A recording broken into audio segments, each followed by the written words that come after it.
This is Art Sense, a podcast focused on educating and informing listeners about the past, present, and future of art. I'm Craig Gould. On today's episode, I speak with artist Glenn Brown. Finding inspiration in works from art history as well as science fiction, Brown creates beautifully crafted paintings built from layers of fine brushstrokes and thin glazes. The process can take years, but yields paintings that captivate the viewer with sublime colors and intertwining strokes that invite the viewer's closer inspection. The conversation dives into Brown's artistic mindset and methodology, as well as the discussion about his current exhibit, We'll Keep on Dancing Till We Pay the Rent, at Gagosian's 24th Street location in New York, his first show in the city since 2014. And now, a conversation about the appropriation of images and the subjectiveness of brushstrokes with artist Glenn Brown.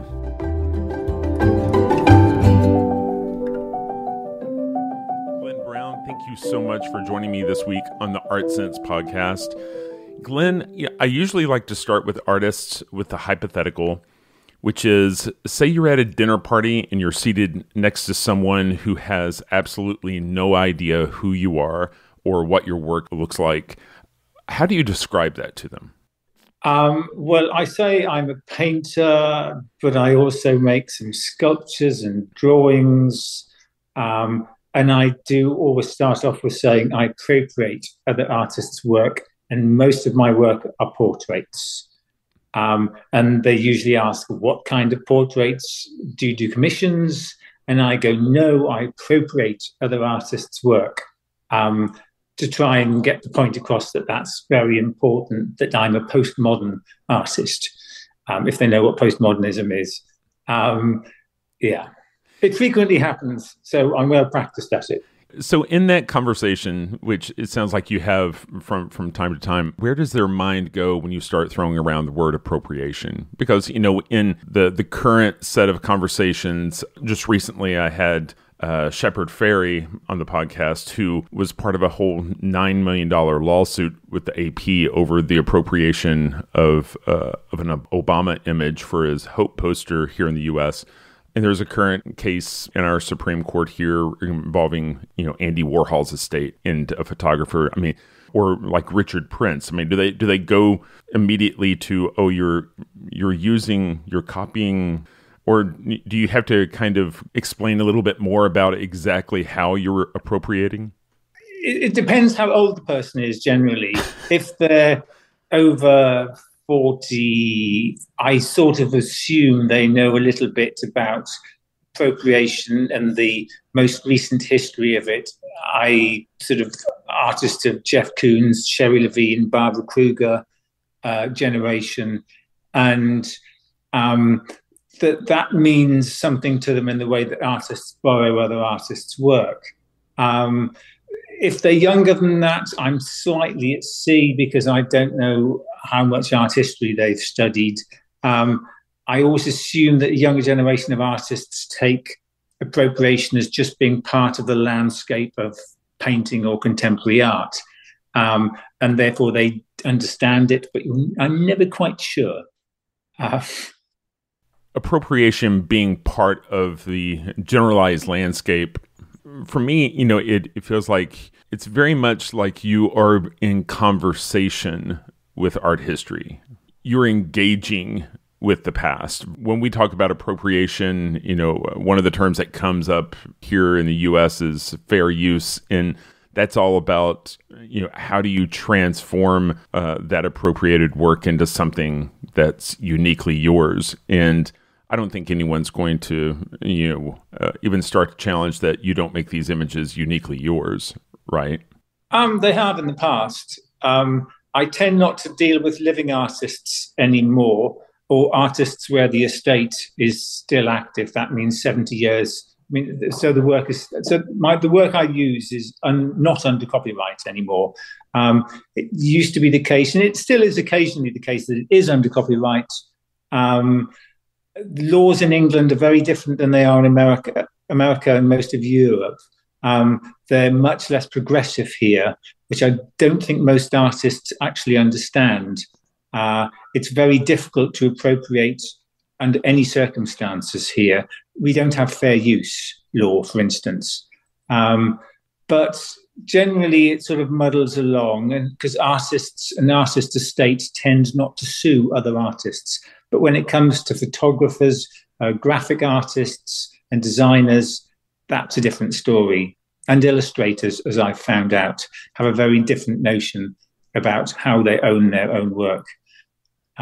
So I have had copyright problems, and I have had legal cases as well in the past.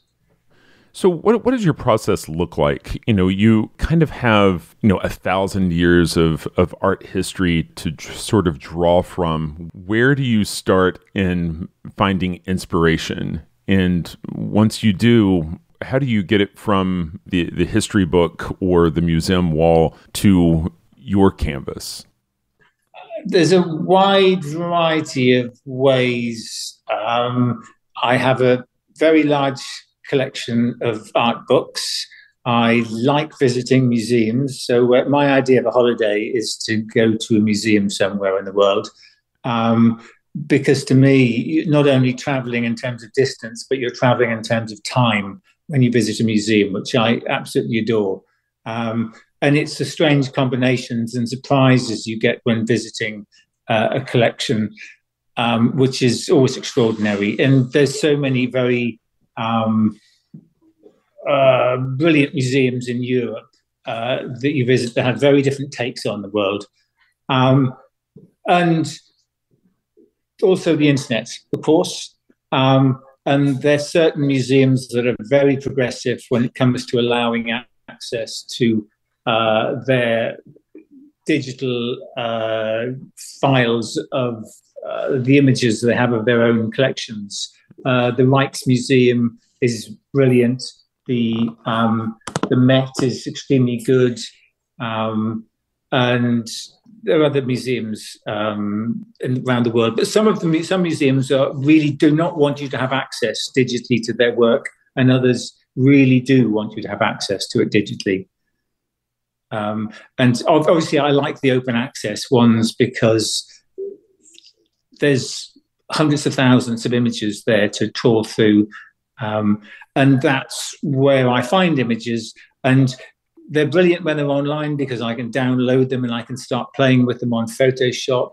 Or sometimes I'm just scanning them from books. Sometimes I'm just taking a picture with my phone in the gallery space, because I don't necessarily always need a really high resolution image to start working from something. And that's because your mark making and what you add is so beyond what that image is. In my mind, when you start a painting, there's a framework of a structure, but you just start applying layers and layers of marks, which I think is really what a lot of people think of when they think of Glenn Brown. They think of just how you engage the viewer with the mark making, right? Yeah, mark making's big. I mean, for a very long time, since the 1990s, what I've really been interested in is painting paint. They are rather painting the gesture that's held in the paint. And I like that idea that that each artist's paintings held within it has a very personal, almost like their handwriting signature of their identity held within that movement in the brushstroke. And it's very personal, and that's what I'm reading and translating. And I have a very particular take in how I like to make brushstrokes. So I'm always translating from other artists their brushstrokes, or more recently, drawings as well. So often in this day and age, we're only seeing works online, and we can kind of have a misconception of what the surface is like if we were to engage the painting in person. I hear you oftentimes, especially with your works like the Frank Auerbach works that look like impasto, but that's actually a trompe-l'oeil, that, your surfaces are very thin and flat, right? the drawing series, there's this beautiful mark making that's akin to, the old practice of sign making or window painting for shops, the long hair lines. Can you talk a little bit more about the difference that we see between works there?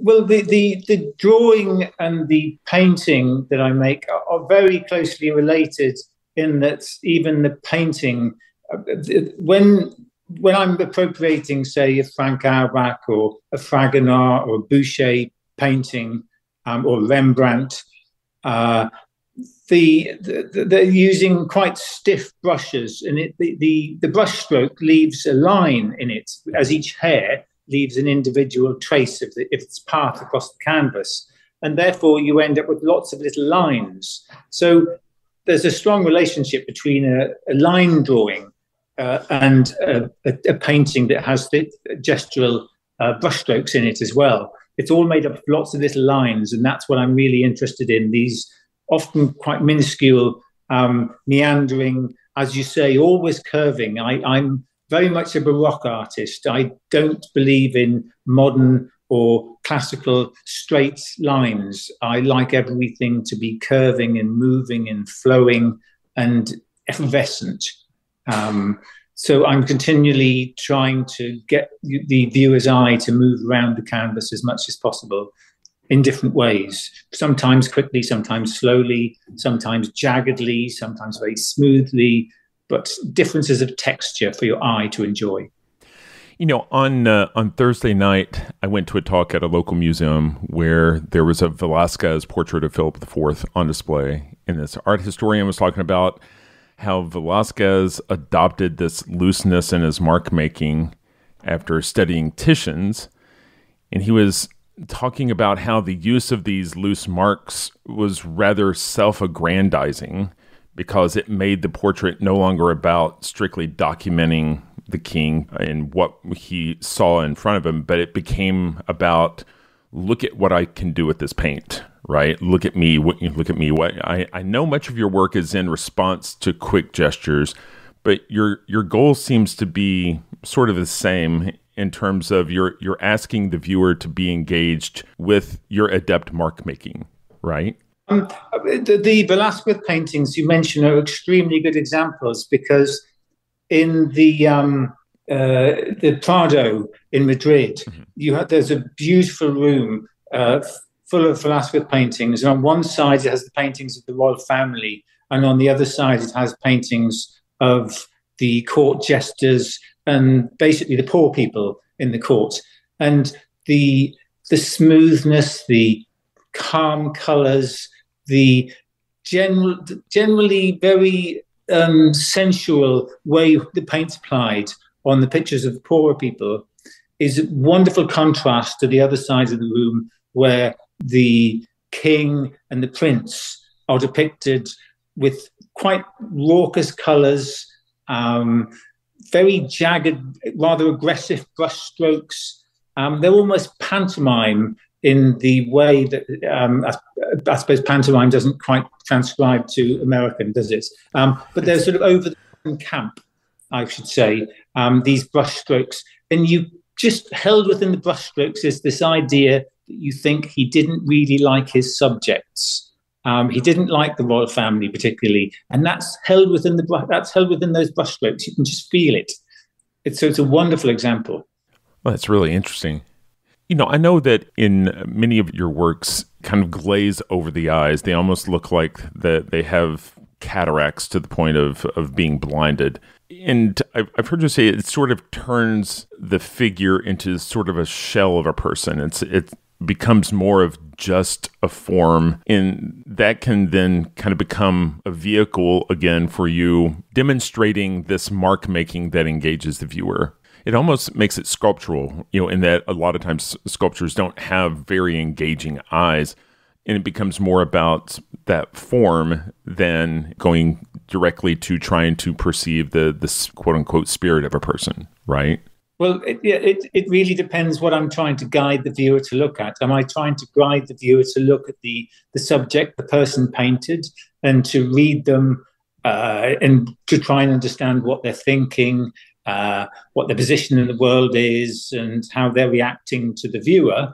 Or am I trying to get them to look at me in the way, as an artist, in the way I've painted them? And most modern paintings of the 20th century, they were really far more interested in getting the viewer to look at the way the work was made and not really understand the person painted too much. And therefore, it's a very common thing in early 20th century modernist work, Picasso, Matisse, Cézanne, for them to block out the eyes. Degas, they all did it because they wanted you to look at the brush strokes and they wanted you to look at the strange colors they were using, and then these very strange changes of form that they were playing around with. And they didn't want you particularly to engage with the person. Now, I'm, with my glazing and almost giving the person cataracts, I'm sort of playing with that idea of not completely taking the eyes out, but giving this idea that the person's having difficulty looking back at you. It just, because as humans, we're all about the gaze. We're all about how we look at the world and how the world looks back at us. Engagement with other people is very important to us. And therefore, if you see somebody in the street that you realize are blind, there's something fascinating about them. You sort of think, can I look at them? Can't I look at them? Because we always want to stare at other people. It's just how much staring can we get away with? Sure. And so I'm almost allowing the viewer to stare at the person in front of them, the person depicted in the painting. They can get away with a bit more looking than they would normally be able to if the person was looking back at them. When you describe that, I kind of go to Goya in my mind, right? You know, I'm sure that was probably part of the appeal to some of the work that he did. And I know Géricault also, you know, doing portraits of people that people really don't have the access or license to really study, right? Yeah. I mean, that's one of the wonderful things about painting is it does allow you to take a long, hard look at somebody that you wouldn't normally want to face down in the street. You wouldn't normally be looking at them. And they're the fascinating people, the people that might be slightly dangerous, untrustworthy, oddballs, crazy. And they're the people you want to look at, but really don't, just in case something happens when you do look at them.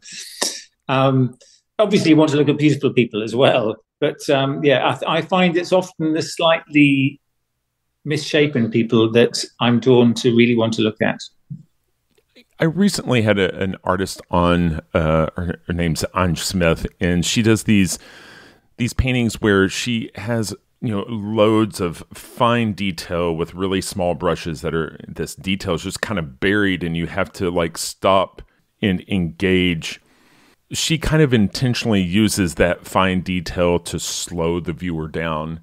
And, you know, I kind of think about that with your work that, you know, the craftsmanship and the mark making and the brushwork and the volume of it, you know, you're really asking the viewer to slow down and spend more time with your work. And, you know, I know you've even, you know, talked about your marks, especially these long curved marks, almost working like, you know, a game of snakes and ladders, which here in the U.S. we call chutes and ladders. Can you talk a little bit about this gameplay you have with the viewer, asking them to stop and ponder your work? Well, it seemed many years ago, I came to the conclusion that most painting that was happening in the 1990s when I was a student was pretty quickly made. Wasn't even necessarily being made by the artist. It could be a studio of people making it. And quick production was very much part of it. Quick expression. And then the paintings were pretty quick to consume as well. And part of my training as an artist, I think, at Goldsmiths especially, and at Bath College where I was to try and find those things that other people aren't doing. Because one thing you have to try to figure out as an artist or any creative person is to do something that other people aren't doing, to try and find your own voice, to try and engage people. And that usually involves to give them something new and something surprising. And I thought, well, let's try and go against the current trend and let's make some very slow to make paintings, which also happen to fit into my particular way of my brain works, because I am quite slow to make decisions. I would love to be an artist that could throw paint at the canvas and do quick gestures and produce something wonderful, but it's just not the way my brain works. I take days, weeks, months to think about whether something's working or not. And so, but yes, I'm trying to slow the viewer down, just like Ange, her paintings.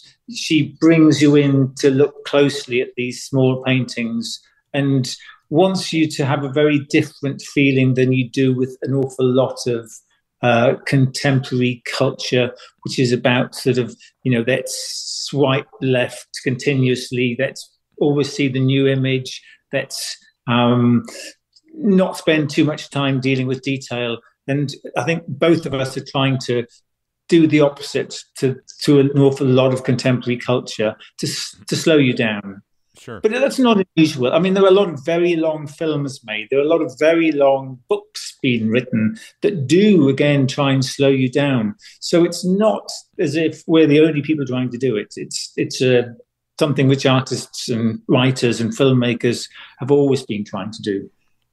It feels like there's a part of your practice that's kind of intentionally counterintuitive, right? And I don't know if you're familiar with the American show Seinfeld that ran here, 25 years ago, but there was a character named George whose life was a mess and no decisions ever turned out right. And so one day he decides to do the opposite of his intuition in every decision. And he winds up getting the job and getting the hot girl and turns his life around. And so, I know in your work, the least popular color is green. And so you're like, I'll start using green. If female nudes sell the most, I'll paint old men. If people like beautiful things, I'll paint the grotesque. If expressionists make things in an hour, I'll take a year. Can you kind of talk about that proclivity to swim upstream? I mean, did that come from the conversations that you were referencing there at Goldsmiths with Michael Craig Martin, or were you looking to stand out, or are you just countercultural deep at heart?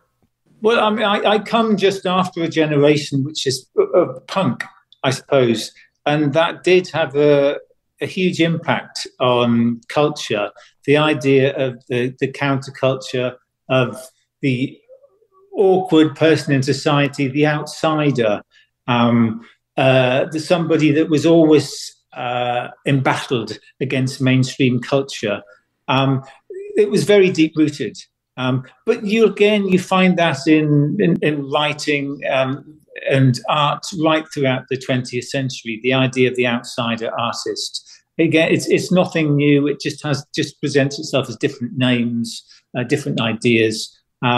So yeah, the idea of the outsider is very important to my work, and that sort of, I think also when I have a fascination with outsider artists who didn't go to art school, who didn't go through the whole system of supposedly understanding culture, and maybe people who sit mentally slightly outside of the mainstream as well. They can't quite cope with contemporary society because of various issues they might have, and some of the wonderful creations that they create. And I have a great sympathy for people who can't quite fit in, because fundamentally, I think all of us somewhere have that notion that we don't quite fit in. It's actually normal to feel like you're not normal. And I'm trying to get to that part of the person who feels, there's somebody else like me. There's somebody else who feels awkward. There's somebody else who feels outside of culture, who is never quite going to succeed. And I'm to quote a little bit from Walt Whitman, I'm making paintings for the vanquished and the slain, for the people who didn't win. Glenn, can you talk about the Brown collection? So you've recently opened up, I guess we would call it a museum for your collection of your work, not only the work that you own of other artists, but your own work. And so I guess I have a number of questions. First is, how much of your own work have you held on to? Not as much as I should have, but enough to show. I would like to tell every young artist, keep your best paintings. Whenever you can keep painting, try to, because you will find in the future that not only do you have that painting to refer to and go, I did this, this, and this, and I can learn lessons from my older paintings, which having a reproduction or looking at your own picture in a photograph doesn't quite tell you all the information you need to know in order to learn those lessons very often. Having the actual work changes it. But not only that, maybe you'll want to put on an exhibition in the future, and borrowing work from collectors, if it's sold, for instance, can be quite difficult, both in terms of transporting the work and then the collector allowing you to take the risk of lending the painting, because paintings get damaged when they get loaned sometimes, hopefully not too often. But so whereas if I own it, they spend most of their time going out on loan around the world to different exhibitions. So it just allows me access to the paintings, and it allows other people to have greater access to the paintings if I maintain ownership of them. But it is a little complicated for artists, because growing your career involves having to sell that work, right? And both as a means of supporting yourself, but also establishing the value of your work in the quote unquote art market. But let me ask you, do you think if an artist could make a living without selling any of their work, do you think they would keep it all? I would. In the would I? I'm not sure. I mean, what I fundamentally want is other people to be able to see my work. It's why I opened this collection, because I just felt that art is an act of communication. I really feel art is communication. It's not self-expression. I'm not trying to express myself. I'm trying to communicate with other people. There's a subtle difference between the two. But in order to communicate, you do need people to see your work. Obviously, if you express yourself, you don't need anybody to see it, because that's not the point of it. You've expressed yourself on the canvas, and then that's the end of the story. You've got rid of that anxiety you might have had. It's almost like the painting becomes an enema. It's a way of getting rid of all of the shit in your life. So sorry to be gross about it, but that's not the way I treat art. Art is a means of communicating ideas, notions, sensibilities, politics to other people. And therefore, I want them to be able to see the work. And that's why I opened this space, so people could actually see them and not misunderstand what they looked like when they looked online and thought, I make thick paintings. They don't translate very well to being online, unfortunately. I wish they did, but it's just part of the process. So, your work, just by the nature of your process, has a very curatorial aspect to it. And, what you've chosen, how you've chosen to change it, paints a picture of who you are. And when you self-reflect on that whole body of work installed together, for example, there in the Brown collection, are you able to step back and gain insight on who you are as an artist and a person? Like, do you have an impression of yourself? That's about the most difficult thing to do, to have an impression of yourself. I would love to be able to walk in and look around this collection of work as if I hadn't seen it before, because it would teach me so much and it would be so helpful.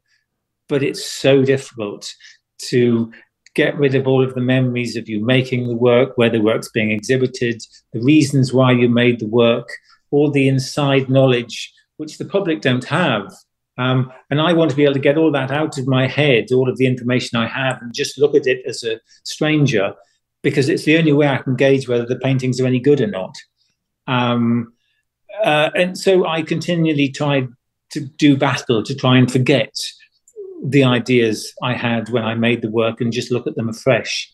So no, I don't have a very good understanding of who I am as a person, but I try to get better at doing it because it's really important to try and judge yourself from a distance.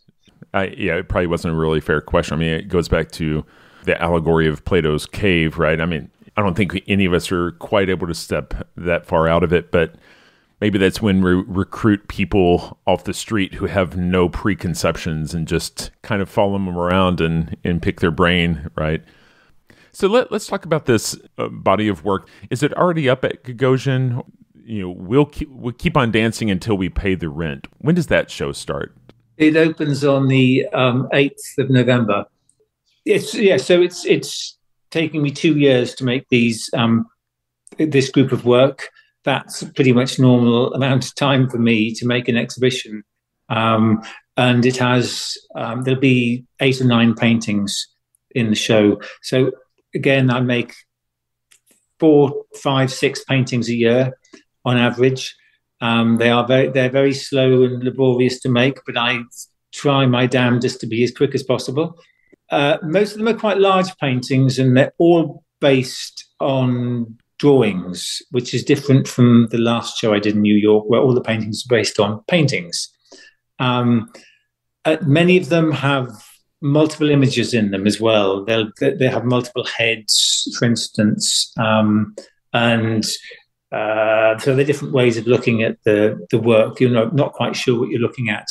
They're quite surreal, mostly portraits, one landscape and one tree, which the tree is sort of like a portrait as well. So it's similar to the work you did with, what was it, 5 or 6 years ago, where you were kind of working from Rembrandt's. But, here it's not just that mark making where you're building the form with these individual marks. There's also you're adopting this color palette like you normally do with the paintings.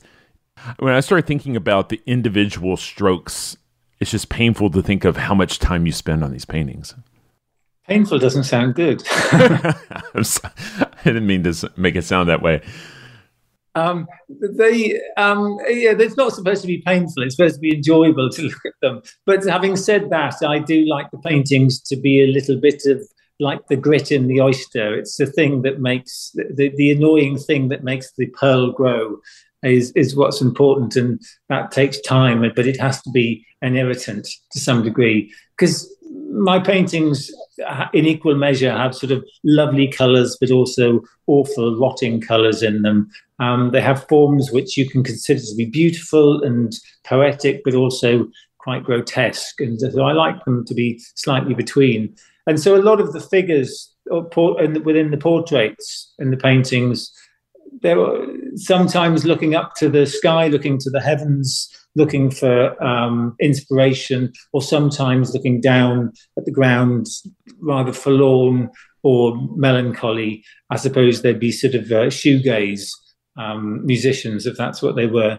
And to so there's meant to be a rather sort of operatic emotive quality about the work. That it's life on steroids, I suppose. That it's normality that's heightened, emotionally, color-wise. The brushstrokes within the work aren't even real brushstrokes; they're artificial brushstrokes, as you say, that aren't done with a quick gesture of brush. They're made with lots of tiny little brush strokes and sort of soft glazing and painting to create the effect of a brush stroke. And often these brush strokes appear to be flying around the canvas as if the figure is starting to disintegrate and the form change and manipulate.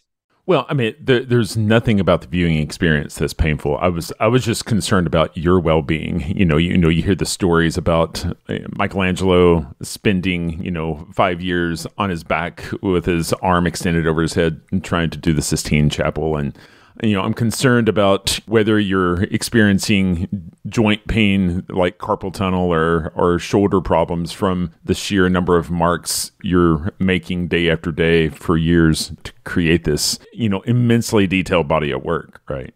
I'm quite lucky because I'm ambidextrous to some degree, and I can actually paint with hands, so I can share the load a little bit. So my wrists and hands are fine.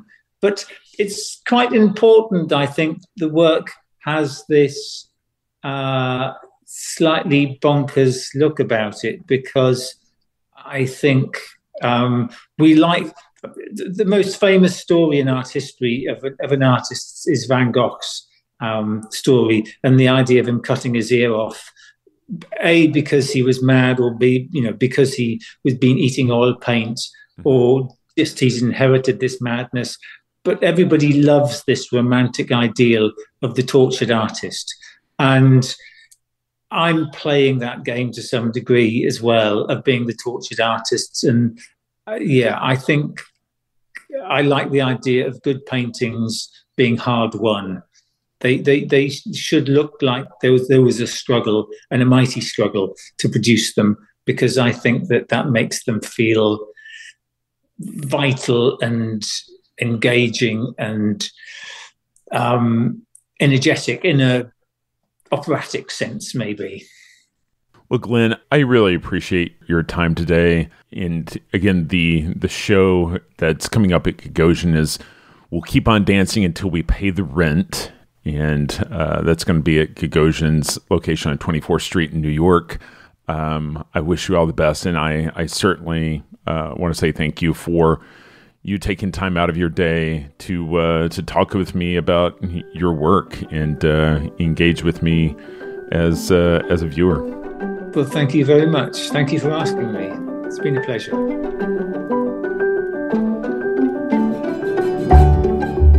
That's all the time we have for this week. You've been listening to Art Sense. You can find the show on Apple Podcasts, iTunes, Google Play, Stitcher Radio, Spotify, or your favorite podcast app.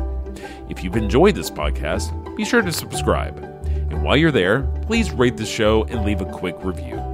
Your feedback is the key to other folks finding us. And if you'd like to see images related to the conversation, read the transcript, and find other bonus features, you can go to cambia.art and click on the podcast tab. If you'd like to reach out to me, you can email me at craig@cambia.art. Thanks for listening.